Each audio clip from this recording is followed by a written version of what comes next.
Ինչ փոխվեց Հայաստանի մեջ 7 հունիսի ընտրություններն ետք։ Ինչ անելու ռուսամետ երկու ընդդիմություն առաջիկա 5 տարին, երբ որ ասում են մենք որ գայինք իշխանության, ավելի կմոտենայինք Ռուսաստանին, որ Ռուսաստանին, որ այսօրեն վիճակին է մեկը լինի իրանց օգնի, մինչև Ռուսաստանի հարցը Ամերիկան չլուծի, նախնդիր ունենալու Իրանի հետ։ Ռուսաստանը այսօր այդքան ուժեղ չի, որ Իրանին օգնի, բայց քանի Ռուսաստանի հարցը չես լուծել, համաշխարհային առումով Ամերիկան իր ատամը վերջնական ցույց չի տվել։ Այդ ժամանակ Ռուսաստան, Իրան եւ Չինաստան մի թիմ են։ Ինչ կգարձեք այս ճագերտներով օլիգարխիայի թեմ բայկարը շարունակելի է, թե սա փուլ մնե գմարի, սա նաեւ ինչ որ ներքին օրագարկի սպառման խնդիր ունի Փաշինյանը գարձեք։ Մեր մոտ ինչ են ասում, վայ, Ռուսաստանը հանկարծ չզայրանա։ Գիտեք ինչ էր կանի, ասում ենք ուզում ենք իմանանք ինչ կանի։ Դուք որ այդ ամեն ինչն ասում եք, գիտենք ինչ կանի։ Ի վերջո, Վալբրիզին խփումը դա ֆինանսավորումը ՎՏԲ բանկը Ռուսաստան, որի 74.4%-ը պետական է, պետական փողեր է կորչում։ Բանկերը կարող է դառնան բանկրոտ։ Դա որևէ մեկին չի հետաքրքրում, որ դա Հայաստանի գործընկերն է։ Թադական համագարկը ինչ որ կերպ միավորներ դվավ ընդդիմության։ Ինչ պիտի ինե Փաշինյան ձեր գարձիկով։ Հիմա այսօր իրանք իրանց այս քայլերով բարձրացնում են Գարեգին երկրորդի հեղինակություն, բայց իրականում մենք կարիք ունենք փոխելու, ոչ թե դրսից միջամտությամբ փոխելու, այլ ներսի հասկացվածությամբ փոխելու։ Գարեգին երկրորդը պետք է այդքան արժանապատվություն ունենա, որ ասի լավ, այս կոնֆլիկտից դուրս եկանք, հաղթած չկոտրվեցինք, բայց ես աթոռի կռիվ չեմ տալիս, ես հեռանում եմ։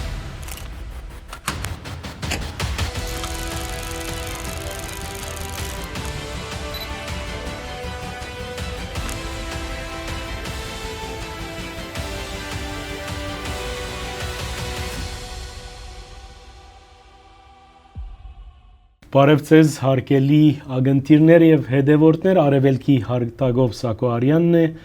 Այսօր հերթական անգամ կհյուրընկալենք շատ հարգելի հյուրը Էդուարդ Անտինյան, քաղաքագետ, վերլուծաբան եւ կշարունակենք անգերց զրույցներու մեր շարքը։ Բարի եկածեք, պարոն Անտինյան, շնորհակալ եմ, որ ժամանակ կտաք մեզի այցելելու եւ այսպես այս ֆորմատով խոսելու։ Պարոն Անտինյան, բարև ձեզ, ես եմ շնորհակալ։ Օգոստոս 8-ին 1 տարի անցած է 3 գիշեր ու բավական ուշ էր ժամը նկատեցինք Միացյալ Նահանգներ, Ադրբեջան, Հայաստան, Միացյալ Հայդարարություն։ Սա ինչ որ բան կհուշեց էզի, ինչ որ առաջընթաց կա այս առումով, թե բարձրապես Միացյալ Նահանգներ նախընտրական իր փուլերուն գուզե ցույց տալ, որ հարավային Կովկասի մեջ ինչ որ նախաձեռնությունը ի վերջո հաջողված է։ Նայենք այսպես, որ այդ նախաձեռնությունը Հայաստանին է չէր, որովհետև հենց օգոստոսի 8-ին այդ փաստաթղթերը ստորագրելուց հետո Նիկոլ Փաշինյանը Վաշինգտոնից ասեց, որ խաղաղության խաչմերուկի գաղափարն ու ծրագիրը մեզ ներկայացրել է մեր գործընկերներին, առաջինը նշեց Ռուսաստանին, էլի գործընկերների, գիտենք նաև Չինաստանին, որովհետև հենց դա զուգադիպեց, որ Շանհայի համագործակցության կազմակերպության հայտ ներկայացնելը Հայաստանի կողմից, բայց ասեց, որ մերժվեց բոլորի կողմից եւ մեկ էլ նախաձեռնություն հանդես բերեց Դոնալդ Թրամփի վարչակազմը։ Բայց մենք դա գիտենք ինչից հետո եղավ։ Երբ որ Դոնալդ Թրամփի հատուկ բանագնաց Սթիվ Ուիտկոֆը հայտնվեց Բաքվում, նստեցին պայմանավորվեցին, որ բերեք այդ հարցը լուծենք, այսինքն նախաձեռնությունը Նիկոլ Փաշինյանը ընդունեց, որ դա Հայաստանին է չէր, այդ ակտիվությունն եկավ Ամերիկայից։ Էլի կարող ենք ասել, լավ, ինչ տարբերություն, եթե մեր շահերը համընկնում է, այդ թող նախաձեռնությունը իրանցը լինի։ Բայց երբ որ մենք տեսնում ենք, որ դրա առաջ տանողը Ադրբեջանն է, որովհետև այդ նախաձեռնությունը առաջ տանող Ադրբեջանը գնում է Դոնալդ Թրամփի ներկայությամբ, փաստաթուղթը նախաստորագրում է ու պայմաններ է դնում, որ եթե սահմանադրությունը չփոխեք, չեմ ստորագրի, ու արդեն մի տարին լրացել է, այդպես էլ մենք չենք տեսնում, որ նա ցանկություն է հայտնել ստորագրելու, Հայաստանից ինչ են ասում, այս մի տարուց ավել, ասում են հենց այսօր, հենց վաղը պատրաստ ենք ստորագրել եւ իրենց համար անհայտ պատճառով Ադրբեջանը չի ստորագրում։ Բայց ճիշտ է, անհայտ Ադրբեջանն ասում է, այս պայման եմ դրել։ Մերոնք էլ ասում են, սահմանադրությունը փոխելը մեր ներքին գործն է։ Եթե քո ներքին գործն է, նա էլ ասում է, ես չեմ ստորագրում։ Իսկ ինչ է նշանակում չստորագրել։ Եթե նախաստորագրելու եւ ստորագրելու միջև տարբերություն չլներ, Ադրբեջանին չէ այդ պայմանը դնում։ Էն էլ օգոստոսի 8-ից հետո Ադրբեջանի հռետորաբանությունը խաղաղության հետ կապված ինչ ձևով արտահայտեց Ալիևը հենց օգոստոսի 8-ից հետո չխոսեց որ խաղաղություն է, ասաց խաղաղությունը մեր նախաձեռնությունն է եւ ինչ իմաստ ունի մեր պատմական հողեր մտնենք տանկերով, եթե կարող ենք մտնել մեքենաներով։ Այսինքն մեզ կռիվ պետք չի, մեզ խաղաղությունն է պետք խաղաղ ձևով մտնել մեր պատմական տարածքը վերցնել։ Հիմա անդադ մեր իշխանություններն ասում են ինչու եք ուշադրություն դարձնում Ադրբեջանի հռետորաբանությանը։ Ուշադրություն ենք դարձնում, որովհետև դուք եք ասում, որ մեր խաղաղությունը կախված է Ադրբեջանից։ Ադրբեջանն է Հայաստանի խաղաղության երաշխավորը։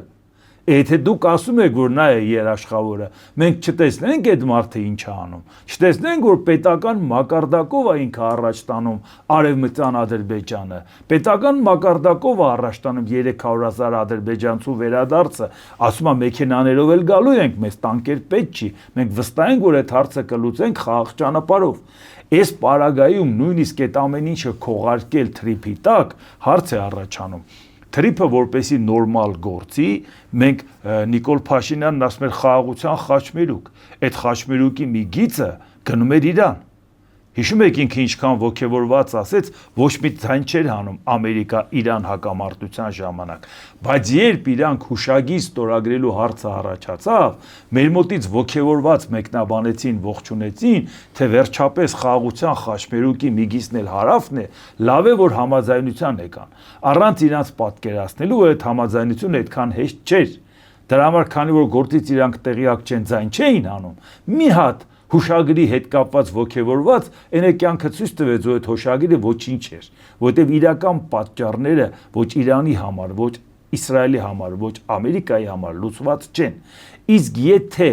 Իրանի հետ կապված Ամերիկան հարցը չլուծի, Իրանը թույլ չի տա, որ Հայաստանը Սյունիքով անցկացնի ճանապարհ, որովհետև նա ասում է դա իմ կենսական գոտին է, Ամերիկային ստեմի մտցնի։ Քանի անգամ են իրանք դա ասել էլ դեսպանի մակարդակով, էլ տարբեր պաշտոնյաների։ Այսինքն քանի դեռ Իրանի հետ Հայաստանը հարցը չի լուծել եւ Ամերիկա-Իրան կոնֆլիկտը որևէ ձևով չի կարգավորվել։ Ու այնպես էլ չէ, որ Ամերիկան նենց է ջախջախել Իրանին, որ մենք կարող ասենք դե մտամ դուք ով եք, որ մենք է ձեր հետ հաշվի նստենք։ Էլի ելնեք հարևան, էլի պրոբլեմ չունենանք, բայց դա այդպես չի, որ մենք տեսնում ենք ամերիկյան բազաներին արաբական նավթային երկրներում լավ էլ Իրանը հարվածում է։ Այսինքն նշանակում է ինքը ասում է ով որ տարածաշրջանում Ամերիկա այդ գործընկերը, նա ինձ հետ խնդիր ունի։ Ես իմ հարևանների հետ խնդիր չունեմ, բայց իրանք խնդիր ունեն, եթե իրանք Ամերիկայի այսինքն այդ պարագայում հարց է առաջանում։ Ինչպես է թրիփը մեզ համար անվտանգություն ապահովելու, երբ որ ոգևորված ասում էին, մեկ էլ հասկացան, որ Իրանը դժգոհեց, ասին չէ, ռազմական կոնտինգենտ չի մտնելու ճանապարհը պահելու համար ամերիկյան, բայց եթե ամերիկյան ռազմական կոնտինգենտ չի մտնելու, այդ փաստաթղթերով մեզ անվտանգություն Ամերիկան չի երաշխավորել։ Ավելին, ում որ երաշխավորել է, նրանք դարձել են լեգիտիմ թիրախ։ Մենք դա էլ ենք տեսնում։ Այսինքն այդ պարագայում մենք չենք կարող այդ իրավիճակի հետ հաշվի չնստել եւ ընդհանրապես ոգևորվել, որ հիմնադրամը $200 միլիոն էր, հիմա դարձավ 402։ Ցանկացած մարդ պարզ հարց է տալիս։ 74%-ը Միացյալ Նահանգներինն է։ Չափաբաժինը այդ ընկերության, 26%-ը մերը։ Եթե Ամերիկայի Միացյալ Նահանգներն ասում է, ես դնում եմ $200 միլիոն, $201 միլիոն։ Ուզում ենք իմանանք ինչի վրա։ Ինչ ես անելու։ Կամ այդ ինչ եկար ճշտեցիր մի քանի օրվա մեջ, որ մտածեցիր, որ 201-ը չի բավարարում, պետքա դնել 402։ Մենք տենց է չտեսանք 201-ի տակ ինչ նախագծեր կան, ինչ հաշվարկներ կան, որ հետո մտածենք ինչ 402-ի տակ ինչ հաշվարկներ կան, որպեսզի ուրախանանք, ասենք տեսեք ինչ ներդրում անում։ Իսկ եթե ներդրումը արեց, իսկ դրա հետ գնումը ծախսատար ներդրում արեց, որի հետ կապված այդ գումարները 20-30 տարի հետո է հետ գալու։ Հայաստանը որպես 26% բաժնետեր պարտքեր է փակելու, ոչ թե եկամուտ ստանա։ Բայց դրա համար մենք պետք է չիմանանք ինչի վրա է ներդրում անում։ Մենք ինչի համար ենք ուրախանում, որ ինքը գումար է դնում, որ չգիտենք ինչի վրա է ծախսվելու եւ այդ ծախսվածը ինչ շահութաբերությամբ, ինչ եկամտաբերությամբ է աշխատելու։ Այսինքն ոգևորված ընդհանրապես թիվ ասելը կարող է ասենք գործից անտեղյակ մարդկանց մոտ ոգևորություն առաջացնի, բայց մենք նայում ենք, որպեսզի կարողանանք ամփոփիչ ձևով պատկերացնենք։ Երկաթգիծը չեն կարողանում Ռուսաստանից վերցնել։ Ակնհայտորեն։ Հիմա արդեն ուզում են խլելու ճանապարհով դա էլ չեն կարող։ Ռուսաստանն ասում է նախ ես պատրաստ եմ այդ երկու գծերը անել Ադրբեջան եւ Թուրքիա, եւ բացի դրանից այդ երկաթգիծը ԵԱՏՄ-ի շրջանակներում է գործելու։ Հայաստանը ԵԱՏՄ անդամ է, մեր իշխանությունները դուրս գալու ցանկություն չունեն։ Բռնած են այնտեղ։ Այսինքն դուք այդ կարգավորումների շրջանակում եք աշխատելու։ Իսկ Նիկոլ Փաշինյանն ասում էր, եթե Ռուսաստանի մոտ է կոնցեսիան, մեր արևմտյան գործընկերները դժգոհ են ու անվստահություն կա, բայց դու այդ հարցը չես կարողանում լուծես։ Սա մեկ։ Մյուս Իրանի հետ կապված հարցը չի լուծվում։ Մենք տեսնում ենք, որ այն նպատակները, որ ունեն Իրանում իշխանափոխություն անեն եւ որոշակի հարցեր լուծեն, դա չի ոչ մեկ կերպ։ Եվ այդ պարագայում հարց առաջանում։ Իրանը ցանկանում է ոչնչացված տեսնել Իսրայելին, քանի ոչնչացված չէ, հարցը լուծված չէ։ Իսրայելը ցանկանում է ոչնչացված տեսնել Իրանին, քանի ոչնչացված չէ, ինքը անհանգստություն ունի։ Նույնիսկ ասում է, ինչ միջուկային զենք, եթե բալեստիկ հրթիռ անգամ ունի Իրանը, վտանգ է։ Դա մեզ համար կենսական վտանգ է։ Մարդկության համար։ Որտեւ ինչու համար է դա ասում, որովհետեւ այդ երկաթյա գմբեթի առավելությունը գերագնահատված էր։ Իրանը մեծ թվով հարվածներ հասցնելու պարագայում հակաօդային պաշտպանության համակարգը չկարողացավ այդ ինտենսիվ հարձակումը կանխել, որի արանքում որոշ հրթիռներ անցան։ Իսկ Իրանին հարվածելն ու Իսրայելին հարվածելը տարբեր բաներ են։ Իրանի տարածքը 1.650.000 քառակուսի կիլոմետր է եւ հսկայական շինություններ գետնի տակ։ Իսրայելը նույնիսկ օկուպացված տարածքներով 22.000 քառակուսի կիլոմետր է եւ այդ խտացված բնակչությունը կոնկրետ տեղերում մի հրթիռն էլ անցնում է, դա կործանարար հարված է։ Իսրայելը դա շատ լավ հասկանում է։ Իսկ Ամերիկան ասում է, եթե ես Իրանի հետ պայմանավորվեմ, համաձայն եմ գնամ հաշտության, լավ չեմ քննարկում բալեստիկ հրթիռի հարցը։ Իսրայելն ասում է, ոչ չես քննարկում։ Եթե բալեստիկ հրթիռները Իրանը իրավունք ունի արտադրել, դա ինձ համար, այո, կենսական վտանգ է, գոյութենական վտանգ է։ Այսինքն ես թույլ չեմ տա, որ դու բայց ինչի տարաձայնություն առաջացավ Թրամփի եւ Իսրայելի միջև, որտեղ արդեն Թրամփը հասկացավ, որ Իրան ուղղակի Իսրայելը պարտադրում է պատերազմը շարունակել։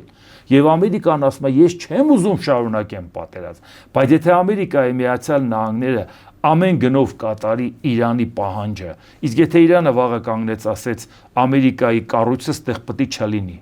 մենք ենթադրենք կանգնում ասում ենք պետք է լինի,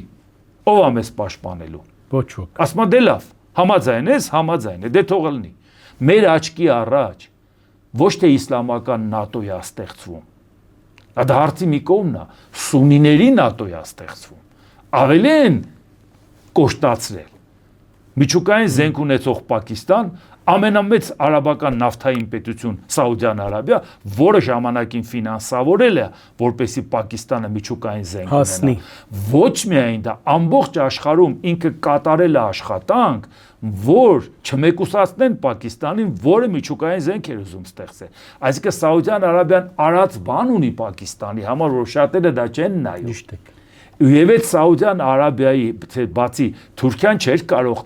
միջուկային զենք ստեղծի, թեկուզ լավ էլ փող ունի, լավ էլ տարածք ունի, աշխարհագրական բան չունի, որովհետև իր նկատմամբ կա անվստահություն եւ այն առավելությունը, որ ունի ՆԱՏՕ-ի անդամը, դա իր համար նաեւ թերություն է դառնում։ Ինքը վերահսկելի է։ Ինքը գաղտնի միջուկային զենք չի ինչ որտեղ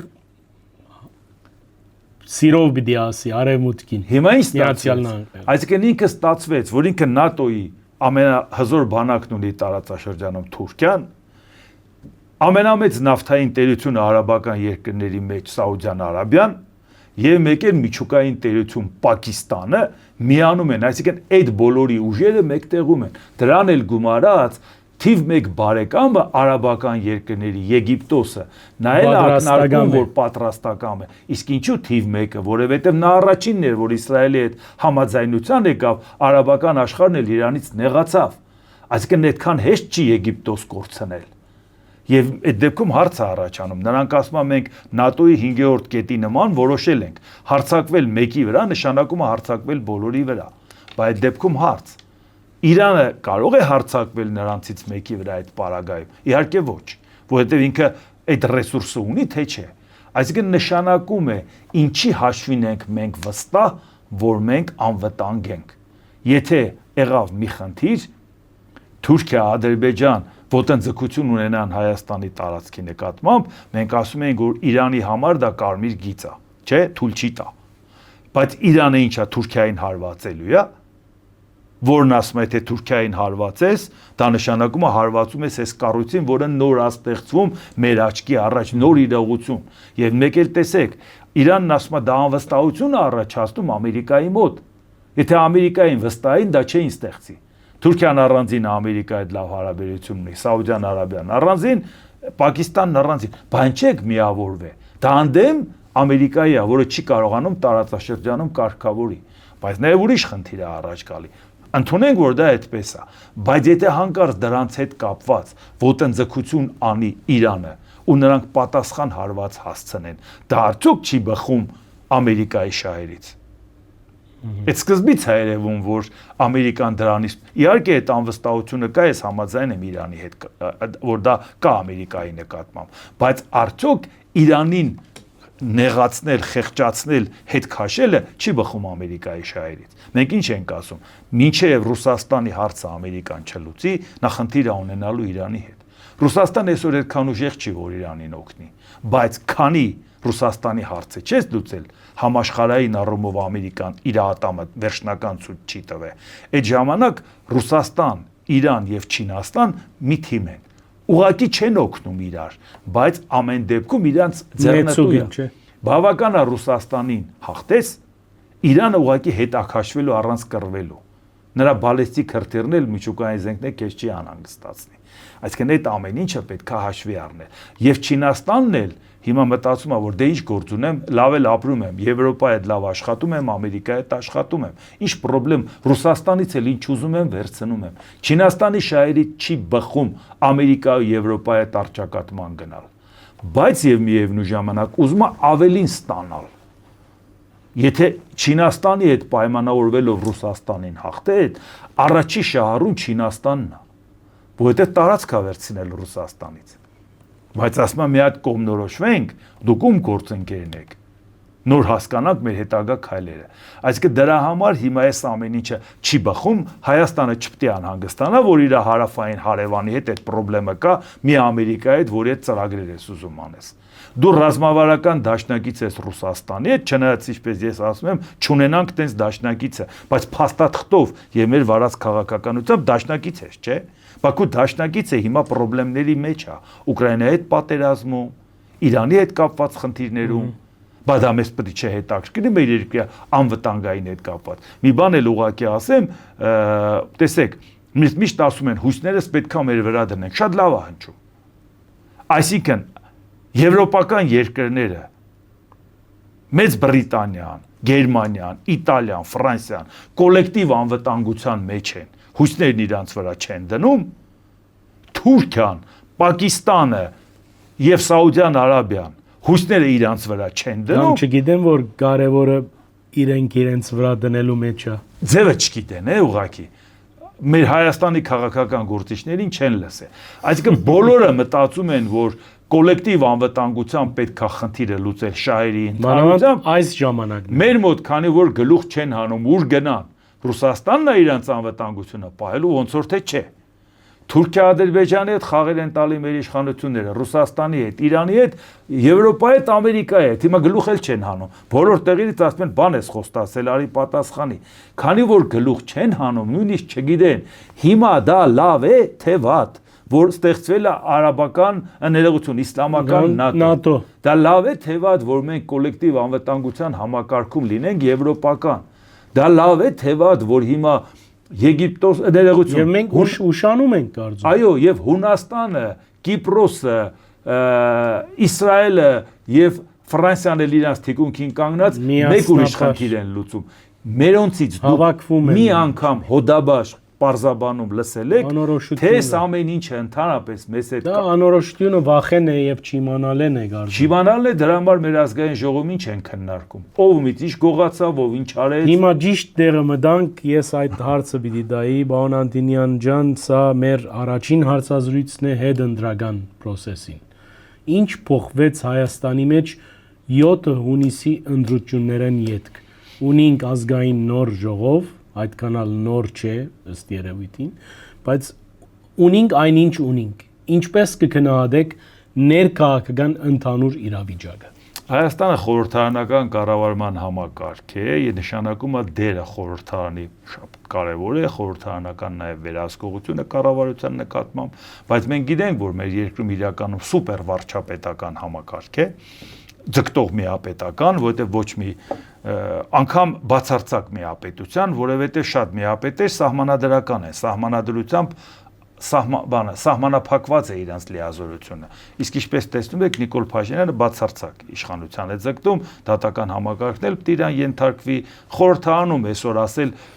խորհրդարանական մեծամասնություն ինչ-որ բան պետք է անի, ինչ պետք է անի։ Այդ հարցը որոշում է կառավարությունը, որոշում է Նիկոլ Փաշինյանը։ Իրանք ուղղակի այնտեղ գնալու են, զրուցելու են, ելույթ են ունելու եւ այլ եւ այլ։ Ինչ է անելու ռուսամետ երկու ընդդիմություն առաջիկա 5 տարին, երբ որ ասում են մենք որ գայինք իշխանության, ավելի կմոտենայինք Ռուսաստանին, որ Ռուսաստանին, որ այսօր այն վիճակին է մեկը լինի իրանց օգնի։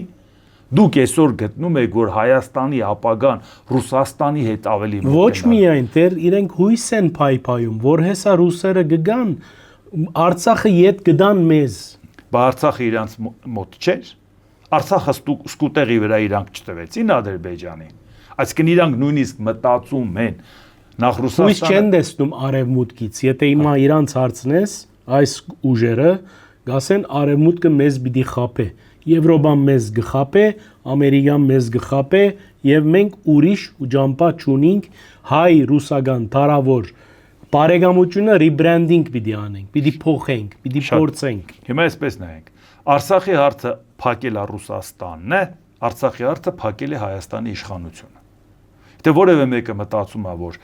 Հայաստանի իշխանությունը, որ ռուսամետ լներ կամ Ռուսաստանի հետ լավ լներ, Ռուսաստանը նախ ցանկություն չունի Արցախը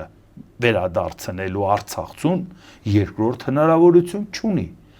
Եվ բանոր խոսում էինք իսլամական ՆԱՏՕ-ի մասին։ Մենք մոռացանք, որ ռազմաքաղաքական գործընկերության փաստաթուղթ է ստորագրել Թուրքիան եւ Ադրբեջանը եւ թուրքական զորքերը գտնվում են Ադրբեջանում։ Մոռացանք, որ Արցախի պատերազմի ժամանակ Այո, մոռացանք Արցախյան պատերազմի ժամանակ մեզ ոչ միայն մեր դեմ աշխատում էր Թուրքիան, այլ նաև Պակիստանը։ Այսինքն նշանակում է այսօր Ռուսաստանը կարող է Ադրբեջանի դեմ դուրս գա, երբ որ նրանց թիկունքին կանգնած են այս երկրները, եթե այսօր նույնիսկ Ադրբեջանը այդ բլոկի մեջ դեռ չի մտե, ինքը իր անկախությամբ մեկա նրանց հետ է, երբ ուզենա կմտնի։ Խնդիր չունի։ Իհարկե, այսինքն կօգտվի դրանից առանց մտնելու անգամ։ Ռուսաստանը հիմա Ադրբեջանի հետ պատերազմ է սկսելու այս շրջանակի պարագայում ակնհայտ է, չէ՞ որ չէ։ Որ միամիտը գավադա։ Նշանակում է ասել, որ մենք Ռուսաստանի հետ լավ լինենք, Արցախի հարցը կլուծենք, դա խորը թյուրմ։ Ստախոսություն առնվազը, եւ մեկ էլ էսպես նայենք։ Եթե գոնե մենք Եվրոպայի հետ ինչ ենք նա, Եվրոպան չի փակել Արցախի հարց։ Միջազգային շատ կառույցներ, թե Ամերիկայում, թե Եվրոպայում, պարբերաբար անդրադառնում են, որ Արցախցին իր բնորանում ապրելու իրավունք ունի։ Թողա սուտ չեք տեսներ, պարոն Անտոնյան, անգերձորեն։ Հիմա այսպես նայենք։ Խոսում են իրավունքի եւ անվտանգության մասին։ Իր հողում ապրելու իրավունքի ընդունում են էթնիկ զտում տեղի ունեցել։ Համարենք, որ այսօր դա իրատեսական չի, որ արվել։ Բայց եթե վաղը աշխարհակաղակական զարգացումների առումով այնպես ստացվի, որ մենք շահերի ընդհանրություն ունենանք, համենայն դեպս դա մեզ տալիս է շանս դա ունենալու։ Որովհետև Ռուսաստանի հետ այդ շանսը ուղղակի չկա, թեման փակ է։ Այդ նույն Արևմուտքը, երբ որ Նիկոլ Փաշինյանը պարբերաբար ասում է, որ մեր մոտ այնպես ստացվեց, որ փակվեց հարցը 96 թվականին, դեկտեմբերի 3-ին,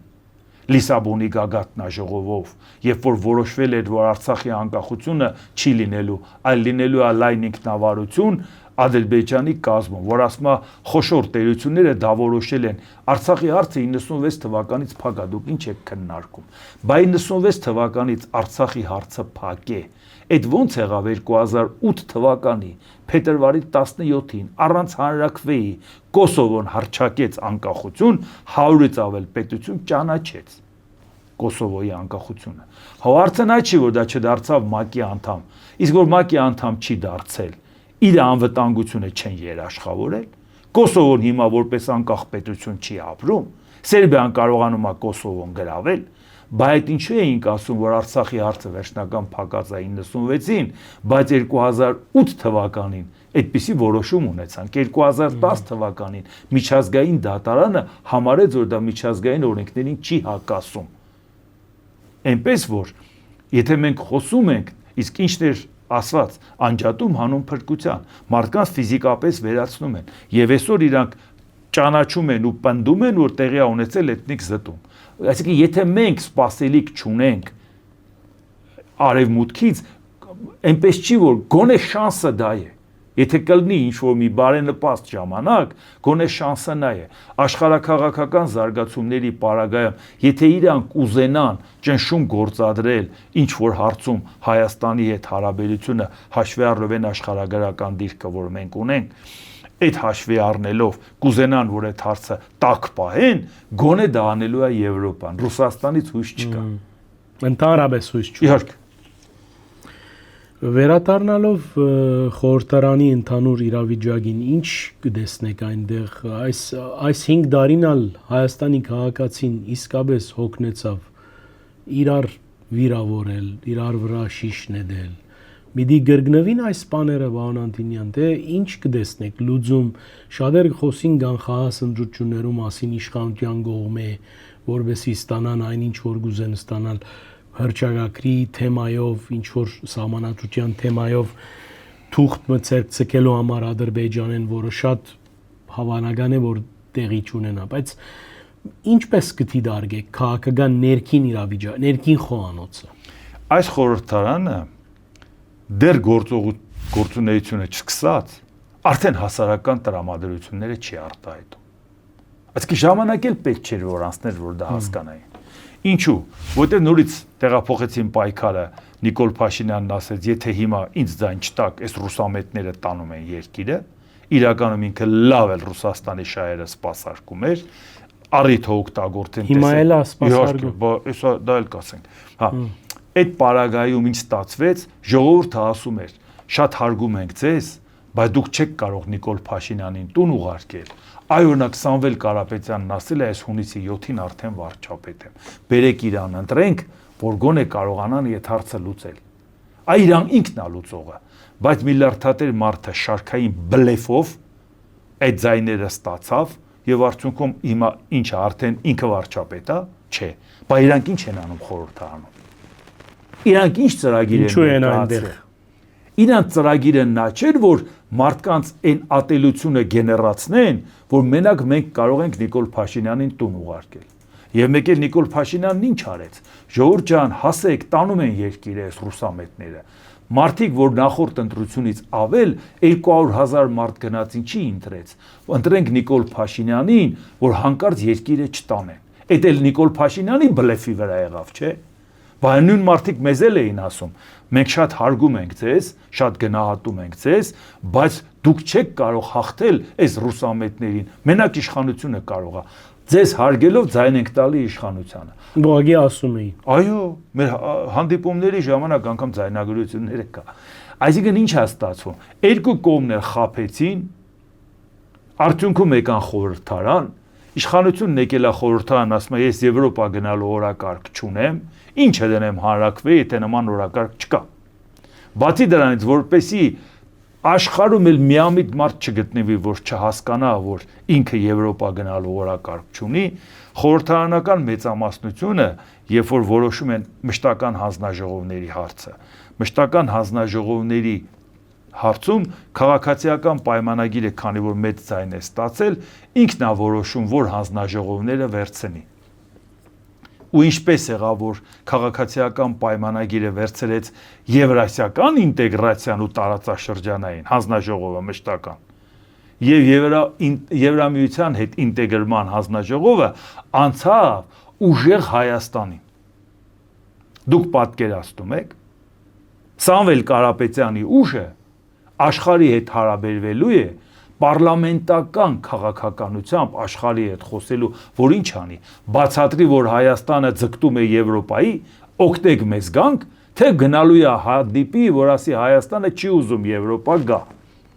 Այսինքն ինչ էր պետք Նիկոլ Փաշինյանին, թեման փակելու լավագույն տարբերակ, որ մարդիկ անգամ մարդիկ նույնիսկ լուրջ չեն էլ քննադատում, ասում են սա արդեն զավեշտ է, ասկի մեկնաբանության հարց չկա։ Այն դեպքում բադուք էիք որոշողը, վերցնեիք այդ Եվրաինտեգրացիայի հանձնաժողովը, նախորդ գումարման խորհրդարանում 8-րդում, դա իշխանության ձեռքն էր։ Այսինքն դուք ոնց որոշեցիք, որ դա թողում եք։ Որովհետև դուք գնում եք հանդիպում եք, Ղրղստանում եք հանդիպում, վարչապետի մակարդակով գնում է Նիկոլ Փաշինյանը, դրանից առաջ Ռուսաստանա գնում վարչապետի մակարդակով, այն դեպքում, երբ որ միջկառավարական հանձնաժողովում Նիկոլ Փաշինյանին հավասարազորը դա պետք է լինի նախագահները, այն 4 երկիրը խորհրդարանական կառավարման համակարգ չեն, նախագահական կառավարման համակարգ են, երկրի ղեկավարը նախագահն է, նրա վարչապետին համապատասխանում է մեր փոխվարչապետը, ի պաշտոն է, բայց ինչի է գնում մեր վարչապետը, գնում է հանդիպում է Միշուստինի հետ ընդեղ, այն Միշուստինի հետ, որի ղեկավարը Վլադիմիր Պուտինը իրան չի շնորհավորել, Միշուստին էլ իրան չկոտոր է շնորհավորելու հարցում։ Այսինքն, երբ որ ուզում էր ցույց տալ, որ գնացինք գոնե հարցերը կարգավորենք, հարցերի դրանից հետո նորից սանկցիաներն ավելացան։ Նիկոլ Փաշինյանը իր նախաձեռնությամբ զանգում է Պուտինին, դրանից հետո սանկցիաներն ավելանում են։ Այդ դեպքում հարց է ծագում, դու քեզ նկատմամբ սանկցիա են կիրառել, արևմուտքը ձեռք է մեկնել։ Հիմա մենք արևմուտքը ասում է փողել եմ տալիս, օգնում եմ, շրջանցեք շուկա մտնելու տարբերակները։ Իհարկե մի օրում, մի ժամում դա հնարավոր չի։ Լրիվ ուրիշ օտար շուկա է, քո ապրանքին ծանոթ չի։ Ես չեմ խոսում մենակ սերտիֆիկատների, լիցենզիաների, լոգիստիկ խնդիրների, այդ երթուղիների, որ դու գնաս Եվրոպա, որ երկիր կարող ես տանել, ինչ սեգմենտի ապրանք տանես, որ դա վաճառվի, եթե քո ապրանքը էժան ապրանք է, որը որ տանում ես, էժան ապրանք իրանք իրանց մեջ ունեն, տրանսպորտային ծախսերը էժան։ Եթե դու տանես էժան ապրանք, դրա վրա գումարես տրանսպորտային ծախս, այդ ապրանքը մրցունակ չէ։ Դու պետք է տանես թանկ եւ որակով բրենդային ապրանք, որ դրա մեջ նույնիսկ եթե տրանսպորտային ծախսը գումարես մեծ տոկոս չլինի եւ մարդը մտնի խանութ, ասի հոպ, այս է հայկականը, ես սա ուզում եմ։ Սա էկոլոգիապես մաքուր է, սա օրգանական ապրանք է, սա էնդեմիկ սորտերից սարքած գինի է, սա 6000 տարվա գինի է, սրա մեջ ավանդույթ կա եւ ինքը հարգանքով դա վերցնի եւ դա տանի եւ ասի թող թանկ լինի, բայց որակով մենք չենք հասե դրան, որ եվրոպական շուկայում մեր ապրանքը Իսկ էժանը չեն ուզում, որ մնաց թանկու որակով։ Այսպես աղքատի հոգեբանությամբ Եվրոպան ինչ որ բերեք մի քանի ծաղիկ, բերեք մի քանի վարդ, մի քանի, չգիտեմ ինչ։ Եվրոպան քաղաքական որոշում կայացրել է։ Ձերքը մեկնել է, ճանապարհը բացել է։ Բայց կուզե որակ։ Բայց մնացածը բիզնեսմենը պիտի ստանա։ Բիզնեսմենը Եվրոպայի կստանա մի ապրանք, որը չի կարողանալու վաճառել։ Այսինքն լայն ինչ որ իրանք հնարավորություն ստեղծել են, շատ ուրախ են, դա քաղաքական որոշումով են ստեղծել։ Այն ինչ որ մեր հայրենակիցները ամեն մեկը փորձում է մեկը մեկին ասի առեք այդ ապրանքը, օգնեք Հայաստանի արտադրողին, որովհետև Հայաստանում չարախնդում են, ասում են այ լավ է, թող ապրանքը փչանա, խելքները գլուխները գա, ում խելքը գլուխները գա։ Պարտքի մեջ թաղված ֆերմերն ու գյուղացին, որ ապրանքը թափեց, ինչ է անելու։ Դա ինչով է խելքը գլուխը գալու։ Հաջորդ սեզոնին ոնց է, ինչպես պիտի աշխատի։ Կամ նույնիսկ եթե ձեզ թվում է, որ նա ապրանքը թափեց, դուրս է գալու փողոց իշխանափոխություն անի, դուք էլ ողջևորվեք, չի լինելու դա։ Ձեր խոսքը ինտիմության է անշուշտ։ Իհարկե։ Բայց դուք ինչի՞ց եք չարախնդում շատերը։ Այսինքն դուք գնացել եք խորհրդարան, դուք ստացել եք քվեները, պարզ ասած գողացել եք մեզանից, որտեղ խաբել եք, որ դուք իշխանափոխություն եք անելու,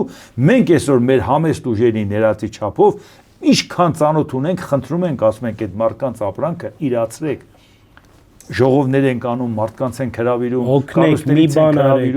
ասում ենք հայրենասիրությունը դրսևորեք, գնացեք այդ ծիրան, նառեք, այդ ապրանքն նառեք, տարեք ձեր կոլեկտիվ հյուրասիրեք, տարեք ձեր բարեկամներին, հարևաններին տվեք, տեղը ցույց տվեք, ասեք, ուզում եք օգնել, օգնեք այդ մարդկանց, պարտքերի տակ մարդկանց օգնեք, երեխան սովորում անը վարձավճար չի կարողանում տա, դուք չարախնդում եք, ասում եք, էս էլ Եվրոպան, ու վատը նա է, որ մեր իշխանություններն էլ Եվրոպայի հետ ակտիվ քայլեր չեն անում։ Որտե եթե Եվրոպայի հետ ակտիվ քայլեր անեն, ավելին էլ կստանան։ Այդ Եվրոպան Ուկրաինա է պահում։ Ինձ թվում է իրենք գուզեն ժամանակ շահել, որովհետև մենք նկատեցինք Փաշինյանի այս երթալը, որ անօգու դերձևով դակավին իրենք կուզեն փորձել Ռուսաստանի հետ լեզու գտնել։ Ոչ միայն լեզու գտնել, այլև իրանց ձեռնտու է, որ ասեն դե ինչ անենք, էս էլ Եվրոպան մեր հարցերը չլուծեց, ստիպված հետ եկանք ձեր մոտ։ Հա, այսինքն բայց գանի Ռուսաստանը ձեր գանի կպացի դռները։ Ռուսաստանը Հայաստանի հետ կապված լրիվ որակապես այլ որոշում ունի։ Ինչու է դա տարբերվում։ Ռուսաստանը այսօր կորցնում է գործնականում ամենտեղ։ Վենեսուելան կորցրեց, Կուբան կորցրեց, աֆրիկյան երկրները, որտեղ ռուսական կոնտինգենտ կար, փորձեց Ֆրանսիայի թերը ստանցնել ըստ երևույթին։ Ուկրաինացիք ուղարկեցին ջոկատները, գնացին ռուսներին դուրս արեցին։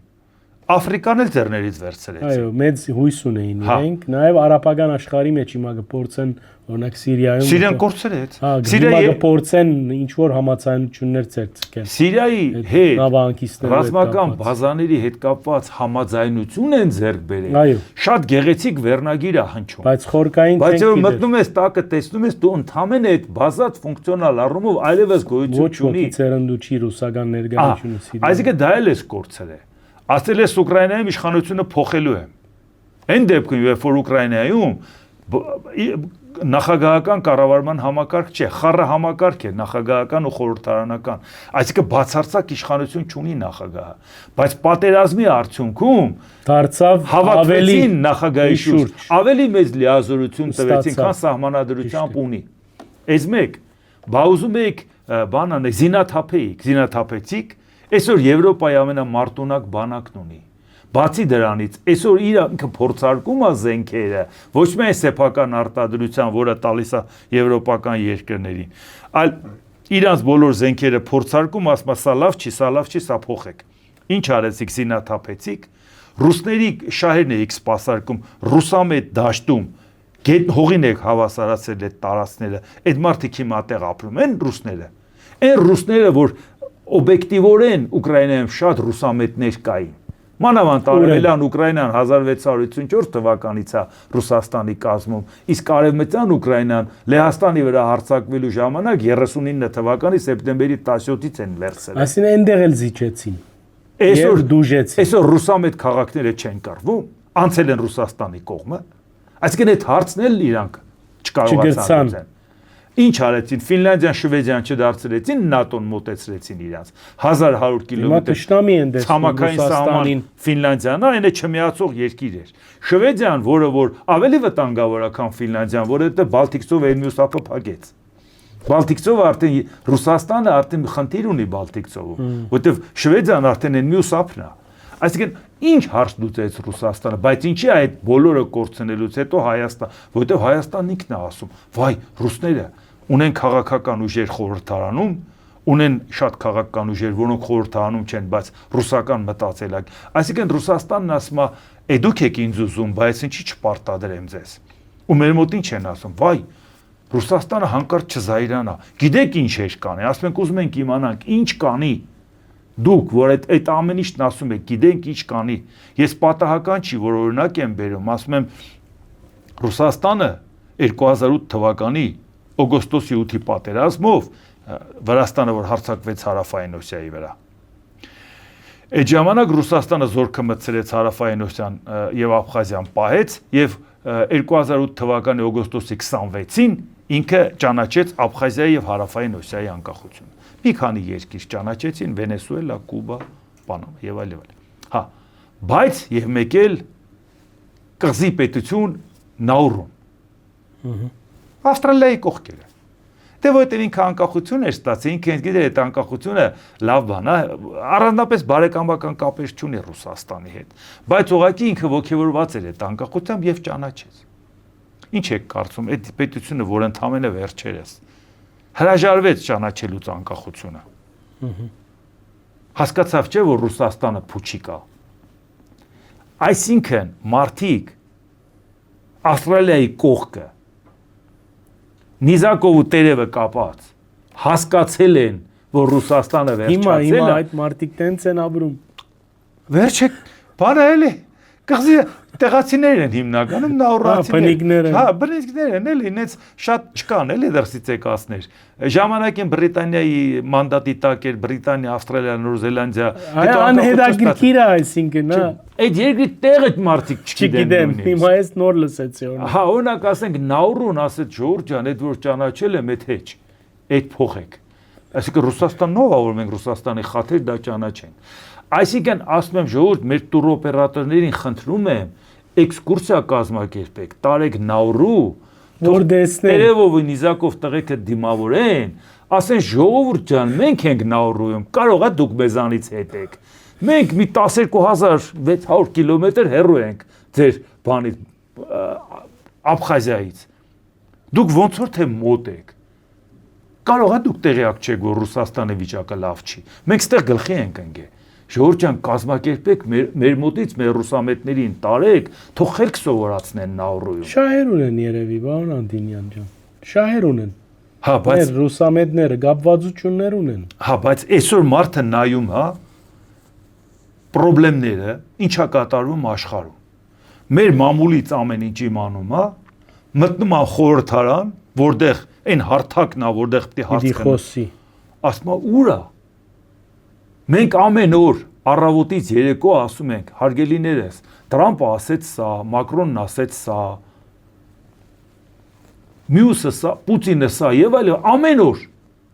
Հայաստանից ինֆորմացիա կա, որ ասենք։ Պատրաստ եմ մեկնաբանել, ասեմ Հայաստանից էլ ասեցին սա, հարգելի ժողովուրդ, մի անհանգստացեք, մեզ դեմ չի ենթադրենք իսլամական ՆԱՏՕ-ն կամ անհանգստացնողական մտահոգիչա, մենք բանակցություն կվարենք։ Ումից պետք է իմանա շարքային քաղաքացին, որը մտել է ինտերնետ, անհանգստացնող բանը կարդացել է եւ ուզում է դրա պատասխանը իմանա, մտնում է ձեր մոտ, մտնում է ինձ մոտ, որ իմանա, բայց մենք իշխանություն չենք։ Բա խորհրդարանում ուր է այդ օրակարգը։ Մարդը դա ուզում է իմանա։ Ռուսաստանում իր տարածքում հարվածում են Վալդբրեզի պահեստին։ Հերթով նպատակային հարվածում են։ Մարդը ուզում է հասկանա, դա մեզ վերաբերվում է, թե չէ, իհարկե վերաբերվում է, հայ բիզնեսմեններն էլ են ապրանք կորցրել։ Այսինքն նավթավերամշակման գործարանների խփումը Ռուսաստանն ի վիճակի չի պահել։ Պահեստների խփումը 1400 կիլոմետր հեռավորության վրա պահեստ է խփում։ Մինչև 2500 կիլոմետր հարված է հասցնում։ Բայց եթե նա չի կարողանում դա պահել։ Ինքը ինչպես է պահելու քո անվտանգությունը Ադրբեջանից կամ Թուրքիայից։ Հակաօդային պաշտպանության քո համակարգը 0 է։ Ես անգամ ասում եմ, որ ժողովուրդ, դուք արագությունը տեսել եք դրոնի։ Ասում եմ Ուկրաինայից թռնումը 1400 կիլոմետր։ Անկամ որ պատկերացնեն, ասում եմ մի ձեռին սուրճի բաժակը, մի ձեռին սիգարետը, ոտը ոտին գցած թռնում է։ 1400 կիլոմետր դու չես կարողանում այդ դրոնին խփես։ Նա գնում է իր ուզած կետին խփում է։ Դուք ո՞նց եք պահելու Հայաստանի օդը, եթե ադրբեջանցին կրակելու է 10 կիլոմետրից։ Ում եք խփում։ Ի վերջո, Վալդբրեզին խփումը դա ֆինանսավորում է ՎՏԲ բանկը Ռուսաստանի, որի 74.4%-ը պետական է։ Այսինքն այդ բանկը, որը պետական է, ամբողջ ֆինանսավորումը արել է դա։ Այսինքն եւ բանկին է ձեռնտու, որ ինքը ֆինանսավորի։ Որ ուրիշ բանկ չֆինանսավորի, կոմերցիոն, առևտրային բանկ։ Եվ Վալդբրեզին է ձեռնտու, որ այդ բանկը ֆինանսավորի։ Այսինքն պետական հոգացության ներքո է, պետական տանիքի ներքո է եւ մեկ էլ այտենց հարվածում է Ուկրաինան, Ռուսաստանը ոչինչ չի անում։ Դա պետական փողեր է կորչում։ Բանկերը կարող է դառնան բանկրոտ։ Դա որևէ մեկին չի հետաքրքրում, որ դա Հայաստանի գործընկերն է։ Լենտայի պահեստին հարվածում է Ուկրաինան։ Հայաստանը ապրանքը տանում է, խոշոր կազմակերպությունների առևտրային պահեստում դատարկումը եւ այդտեղից բաժանում են տարբեր խանութների, դա լենտանա, մագնիտնա, X5-նա, այսինքն ո՞նց է կանելու։ Կանում է Ռուսաստանում ասում են, քանի որ այս պահեստները անվտանգ չի, ապրանքը տարեք մատակարարներին տվեք։ Դուք պատկերացնում եք, Ռուսաստանում կարող է կաթնավթերքը տանեն խանութ։ Հայաստանից վարձած լոլիկը 22 տոննա, որ տարել է, ինչ է անելու։ 1000 քանի խանութի է տանելու 22 տոննանոց ֆուրը 20 կիլոյով բաժանի։ Այսինքն դուք հասկանում եք, որ ընդհանրապես բախտերդ բերել է, որ Ռուսաստանը սանկցիա է կիրառել, Եվրոպան իրան պարտավորված է ազգը, որ իր պատճառով է սանկցիա կիրառել։ Մեզ ուզում է օգնի։ Եթե Եվրոպան լավ էլ գլխի ընկնի, որ մենք չենք էլ կարողանալու մեր ապրանքը վաճառենք, պատճառներն ասեցի, ինչ ասե գեսկինով գառնեմ։ Հա, դա ինքը ինչի՞ դիրամ։ Բացի դրանից, ապրանքը տանում ես, հետադարձ ապրանք ես բերում, որ տրանսպորտային ծախսը քիչ լինի։ Լոգիստիկ խնդիրը միջև չես լուծում, դու ապրանքը չես ուղարկում։ Տարար ստեից ապրանք, դատարկեցիր, մի քանի կիլոմետր ենքով բարձում ես ուրիշ ապրանք, որը բերում ես Հայաստան։ Այսինքն ճանապարհի ծախսը կիսվեց։ Բայց թե դու չգիտես հետ եկող ապրանքը կարաս բերես թե չէ։ Մի օր վառելիքի խնդիրն է պրոբլեմ, մի օր ուրիշ խնդիրներ է պրոբլեմ, մի ուրիշ հարց, այդ հետադարձ ապրանքը կարող է չկարողանաս բերես։ Այդ ապրանքը որ գնաց դատարկ հետ եկավ։ Այդ ծախսը պատկերացնում եք, տեղից էլ որ ապրանքը գնում հասնում է Մոսկվա կամ Սանկտ Պետերբուրգ, ո՞նց է այդ ապրանքը մրցունակ լինելու։ Այսինքն այս ամեն ինչը մեզ չի հետաքրքրում։ Այդ մեր գործընկերը այդ վիճակում է։ Ինքը իր տունը չի կարողանում պահի։ Մենք ում հետ ենք կապում մեր ճակատագիրը։ Եվ այս պարագայում էլ նպատակը նա է, որ ասենք Եվրոպան լավ է։ Եվրոպան լավը չի, ուրիշի հետ աշխատեք։ Այսօր Նիկոլ Փաշինյանն ասում է, որ գիտեք ինչ, մենք այնպես բան չենք անում Եվրոպայի հետ, որը հակասի ԵԱՏՄ-ի համակարգին։ Որտեղ այստեղ համակարգի անդամ ենք, չէ՞ մենք։ Մաքսային միության անդամ ենք։ Կարծեք շատ չեն ուզում մեզ, բայց մենք այլընտրանք չունենք։ Այդ դեպքում հարց է ծագում։ Եթե դու գիտես, որ ինչ ուզում ես անես Եվրոպայի հետ, այս համակարգը քեզ խանգարելու է, որովհետեւ դու չես կարող անես մի քայլ, որը հակասում է այս համակարգին։ Այդ դու սարի ԵԱՏՄ-ից։ Որպես կոմպրոմիսային տարբերակ, Եվրամիության էլ մի մտի։ Լավ, ես գտնում եմ, որ Եվրամիություն պետք է հայտ ներկայացնես։ Դուք գտնում եք, որ չէ, հետ արի մեջտեղ եւ պատոհանից միջանցքում արի երկուսի հետ էլ նորմալ աշխատի։ Ինչի երկրներ չկան, որ ԵԱՏՄ-ի հետ չեն աշխատում։ Ինչ է, անպայման պետք է ԵԱՏՄ-ի անդամ լինեն։ Ինչի երկրներ չկան, որ Եվրամիության հետ չեն աշխատում, արտոնյալ ռեժիմով, անպայման Եվրամիության անդամ պետք է լինեն։ Այսինքն ինչի համար եմ ասում։ Դու հետ էլ չես ասում։ Յո ջան, մենք կայանում ես գնում ես սրտնեղված Ղրղստանում ասում ես մենք ԵԱՏՄ-ին ավելի շատ ենք տալի, քան ստանում ենք։ Մենք ԵԱՏՄ-ից ավելի շատ ապրանք ենք ստանում, քան տալիս ենք։ Բայց այդքան նասողը պետք է դուրը շղկացնի ու դուրս գա։ Եթե դու մի համակարգի մեջ ես, որին ավելի շատ ես տալիս, քան ստանում ես։ Դու անիմաստ տեղը հարկեր ես գանձում, որը չի գալիս քու գանձարան, այլ գնում է միութենական ուրիշ պետության է գնում։ Եթե դու մի բան շատ դնում ես, քիչ վերցնում, ուրեմն մեկ ուրիշը քիչ դնում է, շատ վերցնում։ Այդ փողը չի կորում։ Ռուսաստանը ապրանք է արտադրում, ենթադրենք ավտոմեքենա։ Է չի կարողանում վաճառի։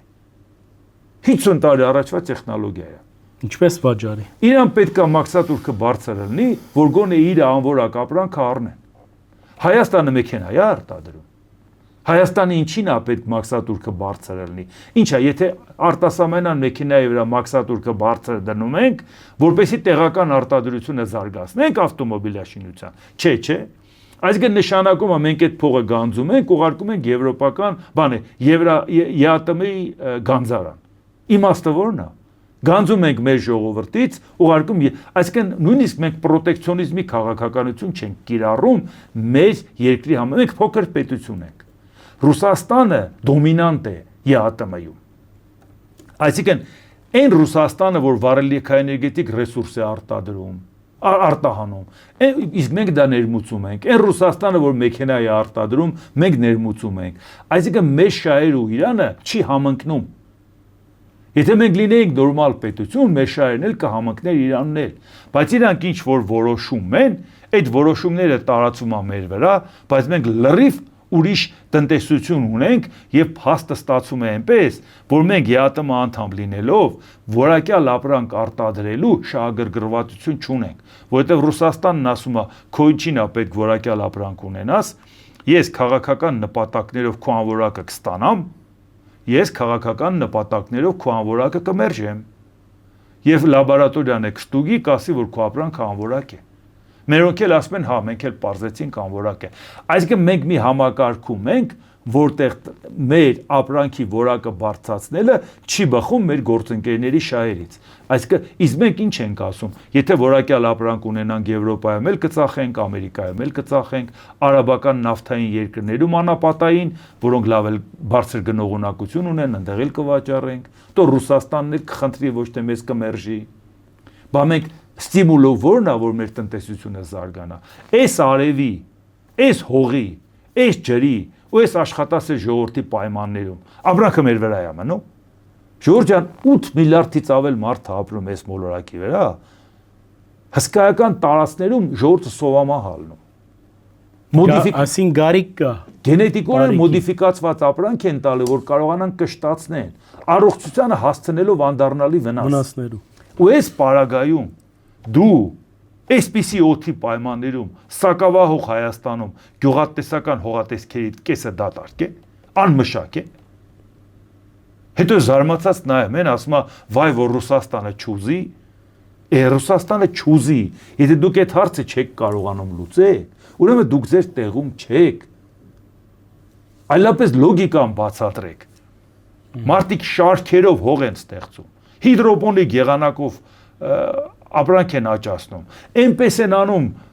բանջարանոցային տարբերակներով, որոշ 4 սեզոնի փոխարեն 8 սեզոն են մշակում։ Ամեն ինչ անում են, սարեր են բարձացել, ինչ որ բան։ Աներևակայ։ Այդ ամեն ինչը անում են, որ ապրանք ստանան, աշխարհը կերակրեն։ Դուք ազատ հող ունենք ու մենք ասում ենք հայ գյուղացի չունենք։ Շատ արտադրում Հայ գյուղացին չուր չունի, ու մեկ էլ ասում են, դե մեր մոտ չեն սիրում աշխատել, ուզում են նպաստ ստանալ։ Բայց այդ ումից է գալի, որ չեն սիրում աշխատել։ Ռուսաստանը ասֆալտ փռողը չի ուզում աշխատի, արևի տակ։ Իր հողի վրա։ Եվրոպայում կարող առանց աշխատելու ապրի, մի օր չի ապրի։ Ամերիկայում կարող առանց աշխատելու ապրի, ինչը չեք տեսել, ինչ գտարնա դնազուրկ հոմլես։ Բանանտինյան ջան, աս բոլորին առընտեր մենք նկատեցինք, որ ընդրություններեն ամիջապես յետ Փաշինյան բացավ Ձարուգյանի թղթաձրարը։ Ինչ կգարձեք այս ճագերտներով օլիգարխիայի թեմ բայկարը շարունակելի է թե սա փուլ մնե գմարի ինչպես զուգահեռ բացվեցավ օրինակ Գատոյգոսի անցին հետ խնդիրը Թադարան եւ այլն ինչ ուղղություններով առաջ պիտի դանի սա նաեւ ինչ որ ներքին օրագարկի սպարման խնդիր ունի Փաշինյանը գարձեք համաձայն եք դες ուրեմն նախընտրական շրջանում Գագիկ Ծառուկյանն ասում էր, որ կողելու եմ Արյուզի վանդակը։ Այո, լսեցինք, հիշեցինք։ Այն մարդիկ, ովքեր պաշտպանում են Գագիկ Ծառուկյանին, չեմ հիշում, որ իրանք քննադատում են, թե դա ինչ է ասել։ Չէ, ուրախացան շատերը, հա։ Նիկոլ Փաշինյանն էլ ասեց, որ գամ, քեզ կողելու եմ վանդակը։ Հետել մարդ եմ գցելու։ Այսինքն, այս մակարդակի քարոզչություն էր գնում։ Հիմա այնպես ստացվեց, որ Նիկոլ Փաշինյանը 8 տարվա մեջ ինչ խոստացել է ոչ մի բան չի արել, բայց այս մի խոստումը արել է։ Խոստացավ, որ պետք է վանդակը գցել է։ Ու ինչ է ստացվում։ Շատերն ասում են, լավ արեց, իրան հասնում էր տեղն է։ Եղբայր, եթե նույնիսկ իրան հասնում էր տեղն է, կարող 8 տարվա մեջ աներ։ Ինչու չարեց։ Բայց վատը ինչն է, մարդիկ չեն հասկանում մի բան։ Եթե նույնիսկ Ամերիկայի կամ Եվրոպայի գործարարը տանել չի կարողանում ռուսամետ գործարարներին, լինի դա Սամվել Կարապետյան, թե Գագիկ Ծառուկյան, կապ չունի։ Նա ասում է՝ մի րոպե, եթե սեփականությունը պաշտպանված չի, ես ինչ ունեմ այդ երկրում։ Այսինքն նա չի նայում, որ ասի ուրախանա, ասի շատ լավ է, որ այդ ռուսամետների ձեռից խլում են։ Նա բիզնեսմեն է։ Այդ շարքային ժողովրդին են ասում, այդ տեսակ ոնց են ձեռներից խլում, իրանք է ոգևորված են։ Այսինքն Նիկոլ Փաշինյանը կարող է իր կամքով խլել եւ մարդիկ ծափ տան։ Որտեղ ասեն հասնում է դրանից խլել, բայց չեն մտածում, որ դրանով դու արդարացնում ես, դու ուզում ես, որ Նիկոլ Փաշինյանը այդ ուժը չունի, որ դառնա բռնապետ։ Այդ իր քաշով չի, իր հակով չի։ Բայց ժողովուրդը տենչում է, որ նրան դարձնի բռնապետ։ Խնդրում է նույնիսկ։ Ասում է, այո, հասնում է։ Նրա ձեռից էլ խլի։ Օրենքն էլ խախտի, ոչինչ։ Իմ կարգի մարդու համար, ասում եմ, եթե դա այդպես էր, ինչի շուտ չէիր անում։ Ընտրովի արդարադատությունը դա արդարադատություն չի։ Ինքն էլ է փողոքում արդարադատական։ Ոչ մեկս չենք ասում, որ Ծառուկյանի մոտ ամեն ինչ լավ է, դու գնացել ես գլխին սարքել ես։ Ոչ։ Այնքան բան կա, բայց ասում են, որ այդ խնդիրները դու այդպես չեն լուծվում։ ոնց որ չէիր տեսնում, երբ որ ինքը սուսուփուց իրատեսում էիր։ Բայց Ընտրովի արդարադատությունը հենց դա է, այսինքն այն մյուսը մտածում ասում է, ենթադրենք ես Ամերիկայում եմ ապրում, գալիս եմ Հայաստան, բիզնես եմ դնում, փող եմ դնում, եւ մեկ էլ մի բան ասում եմ Նիկոլ Փաշինյանին դուրս չի գալիս։ Վաղնել ինձ է կողելու վանդակը։ Բայց նախընտած է ստեղծում։ Այսինքն դա նշանակում է, որ բիզնեսմենը, որը սիրում է, որպեսի երկարատև հուսալի գործընկերություն լինի, կանխատեսելի լինի այդ պետությունը, նա կամաց հետ է քաշվում։ Նա իրան դա ձեռնտու չի։ Այդ դեպքում ովքեր են ներդրում անում, ովքեր իշխանության հետ փոխկապակցված բիզնեսմեններ են, որոնց տալիս են արտոնյալ հնարավորություններ եւ որոնք շատ արագ աճում են։ Ուրիշից խլածը վերցնեն, աշխատացնեն եւ այլ եւ այլ։ Բայց դա արդեն տնտեսության զարգացման համար, եթե դու ներդրումային քաղաքականությունը բարենպաստ չէ, մարդիկ դրսից գումար չեն բերում։ Այդ դեպքում քո տնտեսությունը ո՞նց է զարգանալու։ Այնպես որ հարցը սա նա չի, որ ենթադրենք մարդիկ կողջունեն Ծառուկյանի հետ կապված կամ կասեն մեծ չխոսայր քո հետ տեն չվարվեի։ Մենք այդպես չենք նայում։ Մենք նայում ենք դու օրենքը հարգեցիր, թե չհարգեցիր, կամ օրենքը ընտրովի կիրառեցիր, թե չէ։ Հասարակությունը դա այդպես պետք է շարժվի։ Հրապարակային գործիչները չպետք է կուլ գնան, որ ասեն, եթե ես ասեմ օրենքը խախտում ես, կարող է կարծեն Ծառուկյանն են պաշտպանում։ Չեմ կարծում, որ Ծառուկյանի պաշտպանելու խնդիր կա, այնա լավ էլ ինքը ապահով տեղ նստած է վանդակի հետևում։ Խնդիրը ուրիշ է։ Մեր տնտեսությունն ենք պաշտպանում, օրենքն ենք պաշտպանում, որ դու վաղը մյուս օրը այդ ձայնազուրկ սարքելու պարագայում մենք ինչ տնտեսություն ենք ունենալու։ Այսինքն դուք պատկերացրեք, ասենք ընդդիմադիր գործարարը Ամերիկայում կամ Եվրոպայում վախենա, որ ամեն օր կարող են գալ իրան կալանավորել։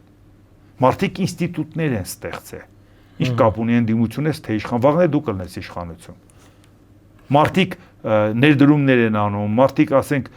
հիմնադրամներին գումարներ են փոխանցում, ինչի ընդդիմադիր կուսակցությանը հիմնադրամներին գումար չեն փոխանցում, դեմոկրատներին ավելի շատ էին փոխանցել, քան Տրամպին։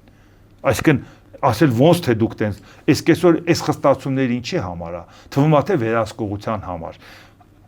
Մի հատ ծաղիկը անգամ, եթե տարել ես, խոնարել ես մի հատ հուշարձանի առաջ, գրում ասում են կուսակցություն, ասա այդ ծաղիկի փողը քեզ որտեղից, ինչու դա չի երևում,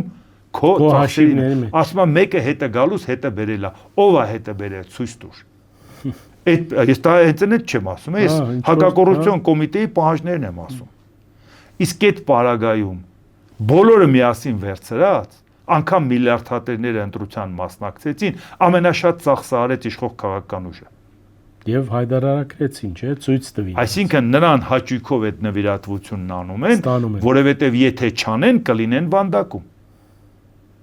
Իսկ մի ուրիշները խստագույնս վերահսկողություն եւ ասում են օրենքի շրջանակում են գործում։ Ռոբերտ Քոչարյանն էլ ԱՄԵԿ+-ն ու Նոյան Տապանը փակեց օրենքով։ Իրանց ընդունած օրենքով փակեց, բայց մենք չգիտեինք, որ փակեց։ Ինչի համար փակեց, որտեղ իր համար ձեռնտու չէր։ Նրանց գոյություն ունենալը։ Օրենք ընդունողը իրանք չէին։ Բան մարդիկ փողոց էին դուրս եկել։ Ես էլ եմ պատիվ ունեցել, դուրս եմ եկել ակցիայի, որտեղ փակելու հետ կապված։ Այո, որտեղ մենք գիտենք, որ դու այո օրենքով ես արել, բայց անօրենք ես այդ օրենքը ընդունել, որպեսզի օրենքով անես։ Այդ օրենքը կամայական կիրառվեց ինչ-որ մեկը։ Այսինքն շբար է միայն, ֆասադն է։ Այսինքն նույնը հիմա ասել, որ մենք խստացնում ենք, որպեսզի վերահսկելի լինի կուսակցությունը դրսից չաջակցեն այս կողմերով։ Բայց մի դոգոս ավելի լավ ենք, որովհետև այսօր եւ դարբեր գայաններ գիշեր-ցերեկ Փաշինյանին պնովում, հայում են, պարոն Անտինյան։ Եվ ինքը չի գնում այդ քայլին, որ օրենքով նույնիսկ փագի, օրինակ եմ ասում։ Որ պահին վտանգ տեսնի նրանց քայլերից։ Գանի։ Բերք։ Այսինքն եթե վտանգ չկա, ինքը ժողովրդավարության իմիտացիա կստեղծի։ Տեսեք, մարդիկ խոսում են, քննադատում են, ինչ խնդրեմ կա որ։ Իսկ որ պահին այդ վտանգը կա, այնա տեսնում ենք, հենց վտանգը տեսավ, ինչ տեղի կունենա։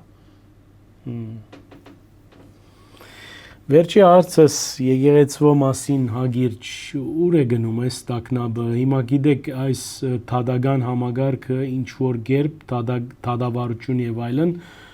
միավորներ դվավ ընդդիմության, որովհետեւ ընդդիմությունը այս եկեղեցի խնդիրը օգտագործելով շատ նուրբ եւ նույնիսկ ագանաբադ տաշտով մը կներկայացնե, ասելով որ տեսեք ան մեր հայոց ազգի ազգնդիր գաթողիկոսին ի վերջո ընդրություն եղած է, չէ, միրոնաոց գաթողիկոսին թեմ շարժում գնե եւ ամբողջ աշխարհին ցույց տանք, որ տեսեք ինչ կնե, մեր եկեղեցին կմասնադե եւ այլն եւ այլն։ Ինչ պիտի ինե Փաշինյան ձեր գարձիկով։ Ցավալիորեն մեր եկեղեցու հետ կապված աթեիստական խորհրդային միությունից հետո երբ որ մենք հնարավորություն ունեինք վերականգնել մեր եկեղեցու կշիռը, այն դեպքում որ հայ առաքելական եկեղեցին, երբ որ մենք պետականություն չենք ունեցել, պետականության ֆունկցիա է վերցրել իր վրա, լեզվով էլ, ընտանիքով էլ, կրոնով էլ, պահելով մեր ժողովրդին, բա ոնց ենք հասել այսօրվան, չունենալով պետականություն, անկախություն։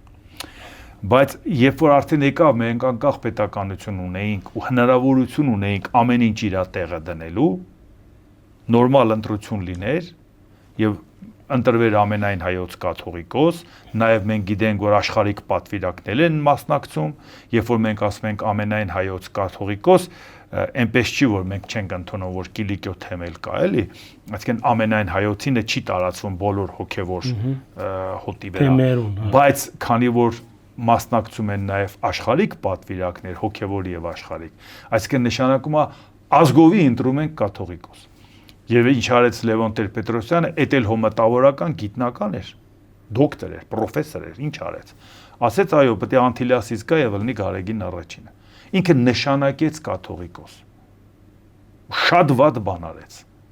Շատ վատ բան արեց։ Առաջի իսկ քայլը, որ մենք կարող էինք այդ աշխարհիկ կյանքից հոգեվոր մտնելու այդ վերադարձը կատարվեր։ Խափանվեց, հա։ Մերժել էինք խորհրդային միության։ Երևի տեխնազու չի գար հարմար Անտիլիասը։ Նույնիսկ եթե տեխնազու, նախ ինչի չկար, լավ էլ կային։ Չեմ գիտեր ես։ Հա, բացի դրանից խնդիր էր ուզում լուծել Անտիլիասը մոտեցներ հայ առաքելական եկեղեցուն, արդյունքում ավելի շատ կոնֆլիկտ ու հակասություն ստեղծեց։ Եվ դրանից հետո ինչ եղավ։ Ռոբերտ Քոչարյանն ուզեցավ որ իրան հաճո կաթողիկոս լինի, բա ինքը նախագահ թե նախագահ չի։ Բա ինքը նախագահ դառնա իր ուզած մարդը չլինի։ Մենք չգիտենք Գարեգին II-ը ինչպես ընտրվեց։ Հոկտեմբերի 27-ին չէր այդ ընտրությունը։ Մինչև այդ ինչ էր անում Վազգեն Սարգսյանը։ Ոնց էր պատվիրակներին կանչում, ասում պետք է գնաք իրան ընտրել։ Այն էլ ոչ թե աշխարհիկ պատվիրակներին, որոնք բոլորը պաշտոնյան էին։ Գրոնական պատվիրակ։ Բա կանչում ասում են դու սենց պետք է քվեարկես, խնդիր կունենաս։ Մենք չգիտենք։ Իսկ ինչ է, այդ ժամանակ Վազգեն Սարգսյանն այդ ամեն ինչն անում էր, Ռոբերտ Քոչարյանի հետ կապ չուներ։ Եթե տենպես ելներ Վազգեն Սարգսյանի մահվանից հետո պետք է որ Ռոբերտ Քոչարյանն ու Գարեգին II-ը հակասություն ունենային։ Դուք այդ հակասությունը մինչև այսօր իրար ձեր-ձերքի բռնած գնում են։ Այսինքն մենք այդ երկրորդ սխալը արեցինք Գարեգին II-ի ընտրությամբ։ Եվ այսինքն հիմա ինչ ստացվեց։ Ցավալիորեն, զարմանալիորեն խորհրդային միության ժամանակվա Վազգեն առաջինը, որ մարդիկ ասում էին առանց KGB-ի թույլտվության նա չէր կարողանա Ռումինիայից կար դառնալ կաթողիկոս, նրա հեղինակությունը ոչ թե այն ժամանակ, մինչև այսօր ավելի բարձր է, քան անկախ Հայաստանի ընտրությունների արդյունքում։ Սա մեր ամոթն է։ Եվ բացի դրանից էլ, իսկ ինչ տեղի ունեցավ։ Մենք ինչ այդ ամեն ինչի մասին չենք խոսել, ռուսական գիծ առաջ տանել մեր հայ առաքելական եկեղեցին, Ուկրաինա գնացող ջոկատին օրհնել հայկական եկեղեցում։ Ում անունից ես օրհնում, նա Ռուսաստանի քաղաքացի է, ուղարկում ես մարդ սպանելու, պարգևներ ստանալ Ռուսաստանից եւ այլ եւ այլ։ Հիմա տեսեք, այս այդ ամեն ինչի մասին խոսել ենք մինչեւ Նիկոլ Փաշինյանի հարձակումը։ Նրանք անգամ գրավոր կա այդ ամեն ինչը տպած կամ ի ելույթներով։ Այդ ժամանակ իշխանությունների պետքը չէր, որ ասել էս ինչ ենք անում։ Հիմա այսօր Իրանք իրանց այս քայլերով բարձրացնում են Գարեգին II հեղինակությունը։ Բայց իրականում մենք կարիք ունենք փոխելու։ Ոչ թե դրսից միջամտությամբ փոխելու, այլ ներսի հասկացվածությամբ փոխելու, որովհետև մենք այսօր արբիտր չունենք մեր երկրում։ Այսօր կարող եք ասել, Հայր չունենք, մի հեղինակավոր մարդ, որը կկանգնի իշխանության ու ընդդիմությանը, ասի հանգստացեք։ Այսօր մենք ասում ենք Հովհաննես Թումանյանը ազգերին բարիշացնում էր։ Գնում էր, մտնում էր, ասում էր՝ «Մի րոպե, ինչ եք իրար ուտում»։ Բանտ նստեց ինքը, որտեղ ասում էր՝ «Ինչ ես», բայց չէ՞ որ այն մյուս կողմն էլ էր իրան հարգում, չէ՞։ Որ համաձայն էր։ Երկու կողմ։ Այսօր մենք տենց պոետ ունենք, Չունենք։ որը որ կանգնի ասի Ժողովուրդ ջան, լավ վեր կանգնեք այս ամեն ինչից։ Հասարակությունն էլ չի ուզում, որ մենք ունենանք։ Այսօր մենք Գիտությունների ակադեմիայի նախագահ ունենք, այնպիսին, որը որ կարող է դալնի Վիկտոր Համբարձումյանի նման կամ որևէ մեկի նման, որ ասենք ինքը հեղինակավոր մի բան ասի, բոլորը լռեն։ Անկախ Ֆադեյ Սարգսյանի ժամանակ, որը խորհրդային միության ժամանակ աշխատած մարդ էր, Ֆադեյ Սարգսյանը մի բան ասեր, մեկը չլսեր։ Այսինքն մենք անցել ենք դրա մեջով, էդ էլ չունենք։ Լուծումը, պարոն Անտինյան։ Կաթողիկոսն էլ այսօր այդ արբիտրը չի։ Նա կոնֆլիկտի կողմ է դարել։ Ընդդիմության հավաքների մարդեր ուղարկում։ Ցավոք սրտի։ Այս այա ցավալին, որ երբ որ ասում ես խնդրեմը, մարդիկ ասում են Դու կաթողիկոսի թեմ ես։ Կամ դեմ ես կամ կողմ ես։ Այո, դու ասում ես նիկոլագան ես։ Հա, այսինքն սա է հարցը։ Մենք խնդիր ունենք, որ իրանք իրար մեջ հասկանան, որ եթե այսօր մարդիկ նույնացնում են կաթողիկոսին եկեղեցու հետ, ասում են մի նույնացրեք, տարանջատեք, դա մարդ է, էլի, պաշտոնյա է, ինչ եք նույնացնում եկեղեցու, մենք հարգում ենք հայ առաքելական եկեղեցին, բայց չենք ընդունում իրան, բայց մյուս կողմն էլ է նույնացնում։ Երբ որ ասում է դուք հարձակվում եք հայ առաքելական եկեղեցու վրա, կաթողիկոսի դեմ խոսելուց, այսինքն այս կարգի հարցերը հաստատ մեր շահերից չի բխում, որովհետև աշխարհում դա նայում են արտառոց դեպք, հիմա այսօր եթե մենք պատմությունը վերցնենք, քանի Հռոմի պապ կա, որի մասին պատմությունը ցույցատվե, թե ինչեր են արել, բայց իրանք հո դրա պատճառով չեն հարձակվել Վատիկանի վրա, ասեն էս ինչ լավ առիթ է, բերեք փոխենք այս անենք, հա, այսինքն սա լավ բան չի, որ այսօր կատարվում է, բայց դրա լուծումը ես պատկերացնում եմ, անկեղծորեն պատկերացնում եմ, որ Գարեգին II-ը պետք է այդքան արժանապատվություն ունենա, որ ասի լավ, այս կոնֆլիկտից դուրս եկանք, հաղթած չկոտրվեցինք, բայց ես աթոռի կռիվ չեմ տալիս, ես հեռանում եմ։ Այսինքն, եթե ուզում ա ցույց տա, որ չի հեռացել ճնշման տակ, ուրիշ խնդիր է, բան չունեմ ասելու։ Իշխանությունը անընդհատ ստիպում է, որ իրան ստիպում են, որ մնա այնտեղ։ Ջնշումի դագ է ինքը։ Չէ, բացի դրանից էլ իշխանությունն էլ է նպաստում, որ Նիկոլ Փաշինյանը գնում էր պատարակների, այնտեղ որտեղ իրան ընդունում էին։ Այո։ Դա նպաստեց, որ ինքը նրան տուն ուղարկի։ Հագարակը։ Ահա։ Նույնն էլ հիմա այս դատավարությունը նպաստում է, իշխանությունը մի հատ պաուզա չի տալիս, որ այն մարդիկ, ովքեր օբյեկտիվ են, իմ նման մարդիկ չեմ ասում, ես այն տրամաչափի եմ, որ ես գնամ կաթողիկոսին ասեմ, փորձում ենք, բայց գոնե օբյեկտիվորեն կանգնենք, ասենք, հասկանում ես, չէ, որ քո գոյությունը, այն արժեքները, որը մենք ունենք, իդեմս քեզ արժեզրկում ենք հայ առաքելական եկեղեցին, ինչի է սա։ Եկեղեցին է դուժում։ Եկեղեցին է դուժում, մեր հավատքն է։ Շատերը ասում են, բայց տեղից էլ մենք քչերի մեջ են, դարձել ենք նյութապաշտ, որովհետև կոմունիստները եկեղեցին մերժեցին, հիմա էլ մենք էլ եկանք կոմունիստներին մերժեցինք, բայց հավատացյալ չդարձանք։ Ու այսը ամեն օր արատավորվում է եկեղեցին, ու դարձավ այս հասարակությունը նյութապաշտ։ Ինչից առաջացավ, հենց դրանից։ Անգեղ զրույցեր, պարոն Անտինյան, ձեր վերջին խոսքը գրեի հadouk չմոռնալու համար, շնորհակալ եմ այս փոխանցագալից զրույցին համար, մեր ագնտիրներն հիշեցնեմ, որ հյուրս քաղաքագետ վերլուծաբան Էդվարդ Անտինյանն է, նաև հորտորս ցեզի արկելի ագնտիրներ հետևիլ մեր տեսանյութերուն, դարաձել, մեկնաբանել, ընդունելի եւ հարկանքի սահմաններում մեջ, որովհետեւ վերջին շաբաթներուն ինչ վիրավորանք, ինչ խոսքեր, ինչ ավելորդ մեկնաբանություններ կգադարվին, բայց եւ այնպես անգախ մամուլի հարթագեն ցեզի հետ Սակո Արյաններ բարին ընծես։